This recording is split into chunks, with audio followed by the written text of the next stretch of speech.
Stop trying to manually copy-paste data between your AI and your tools. You're wasting time, you're creating slop, and you're missing the entire point of autonomous architecture. If you're using Claude, you're already sitting on a goldmine called the Model Context Protocol. The problem with most AI integrations? They're closed source, they're gated, or they cost a monthly tech tax. The Model Context Protocol, or MCP, flips that. It allows you to build a local server that connects Claude to your database, your file system, or literally any tool with an API for free, running locally on your machine. Here's how to build your first MCP server in 5 minutes.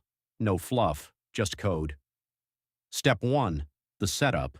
We're initializing a simple Node.js project.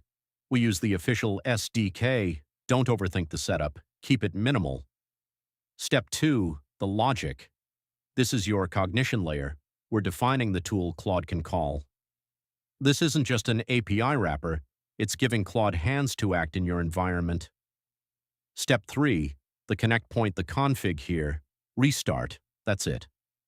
Claude can now execute actions, read your local files, or fetch real-time data from any API directly inside the chat. No cloud, no monthly fee, no limit reached messages. You've just built a bridge between AI and reality. Check the GitHub link below for the full build MCP server template. Stop paying for integrations, start building them. I'll see you in the next one.